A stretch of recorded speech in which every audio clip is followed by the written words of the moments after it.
Hey man, real stay safe shit. You already know what the fuck is going on. So we posted here today to talk about a crazy situation that has occurred and has just came out to light and explains a lot of behavior and the type of shit that's going on. So basically, this is like the classic situation of an artist that gets into a deal with another artist, a DJ, a major label, like even like an independent label or some shit, and they basically are just unhappy with their deal and shit.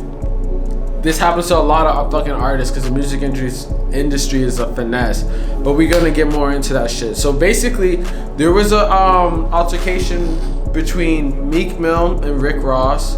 It was reported on by DJ Academics, so you already know, like, that's like a pretty that's like the most trusted source, I'd say, in rap, like actual sources and shit. And it makes total sense. So basically, there was I think it was a couple months back, there was just an incident that occurred between Meek Mill and Rick Ross. Now, Meek Mill, he was having his birthday, and then Rick Ross was at a club in Miami, and clubs in Miami super lit and shit. It might be live, it might be some other shit, but basically he was having a party, or he was just lit in the club, and then Rick Ross was trying to approach him and shit, and then there were people that were keeping Rick Ross back, basically just trying to like keep him away, saying that he could be in the club but he couldn't be close to Meek Mill. And then allegedly in this whole altercation, Meek Mill's people and Rick Ross's people like drew guns on each other on some crazy shit. But it seems to be stemmed completely from the fact that Meek Mill definitely probably has a bad deal and he's trying to get out of his deal, which happens to a lot of artists on the come up. It really happens on some shit like niggas need bread, and making music is expensive, and living your life is expensive, and basically like you just need to like get a deal to upgrade your life status like right away. Especially back when like these niggas were starting, like it was super big. Like record deals were more needed because like the independent music scene wasn't as lit as it is now with Spotify and all these DSPs and shit. Like Spotify, Apple Music, Tidal, like those type of shits. So basically like niggas need to get deals, and then they need to get their bread up, and then that's how they get known. And then it's usually for like a major label or like maybe even an independent artist, it's a shitty deal, but they're seeing more bread than what they were getting, so it's like bread for them. Like in reality, like these niggas do deals and shit, and then these motherfuckers, like the label or the artist, they might get like 75 to 80% of the fucking income coming from the music. But it might be like a type of thing where you were probably barely making income as it was from the music, so it's a big difference for you. But that's the thing, it's a big difference for you as a regular ass person, like as a come up rapper, like getting like, for now, like it's streaming and shit too, you're getting a check every month, but you're splitting it 80-20, but you're getting like millions of streams, millions of like albums sold. And let's say for Meek Mill's point of view, he's getting millions of albums sold and shit, going platinum and shit. So he's getting hella bread from that shit. He's probably a multi-millionaire, like just from that 20% that he's getting on his music.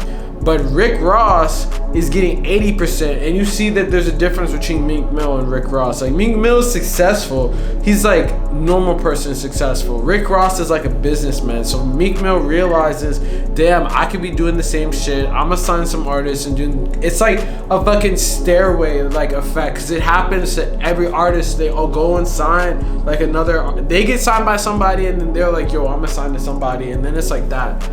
So shit is just like, you see it, Meek Mill, he signed his artist. He has Bori, who's also on Dream Chasers and shit. And then like you see just like everything, man, and it's just like you just gotta be like more cognizant as like an up and coming artist and shit. So it's like it's just crazy. So Meek Mill obviously wants to get out of his contract because it's good for when you're like on the come up. But then it's good for when you're like on the come up, but if you really like when you start blowing up and then you really start making bread and then you see that the numbers aren't adding up, and you see like all these other successful business makers and business people, and then they'll like probably guide you in the direction that you need to be getting more money, because it's like niggas aren't educated on business and shit and percentages and just like how that shit works. But it's like he probably has a certain album deal, amount of albums he has to do, and I think he signed to Jay-Z at Roc Nation now. So they definitely are just like, yo, just knock out a couple of albums super fast, and then recoup the amount, which is like paying them back the amount that you owe them.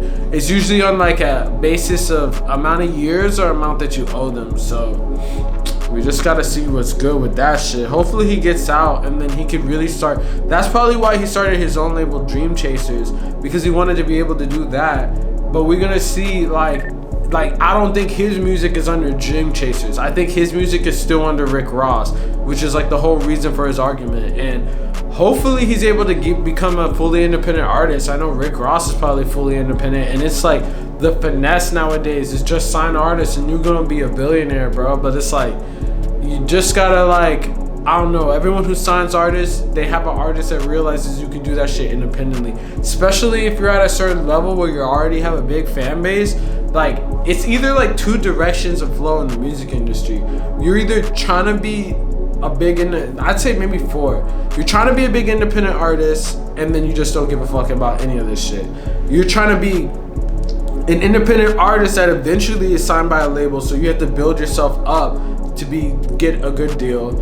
And then you got the like label artist that's on a trajectory that's like super high, like a Kendrick Lamar, who realizes, damn, I am big as fuck and I just gave my label like 80% of my bread, so it's time to come up and start my own shit to get my bread back and fully invest in that shit. So then that is like another level. And then there's just like a label artist who just doesn't give a fuck. But it's like, yo, music industry shit is tricky. They make it tricky on purpose. Niggas gotta learn that shit. I would never, for my advice to artists, is never fucking sign to another artist. That shit is fried, because it's like you're already gonna get a shitty deal, and it's like the nigga is only gonna be able to use his clout to fucking like, I mean, clout and connections is good, but you gotta think about it on the other side. Like, you're giving up a lot of your money, and it's like, yeah, you're getting bread as it is. You're gonna be more breaded than the average person, but it's like later down the line, are you gonna own your masters? And the masters are like how your kids are gonna continuously be able to get a money and shit off that shit. And it's like, what percentage of the streams and publishing and all that shit? So it's like, man, your best bet is to stay independent, especially nowadays with all the fucking tools you have. So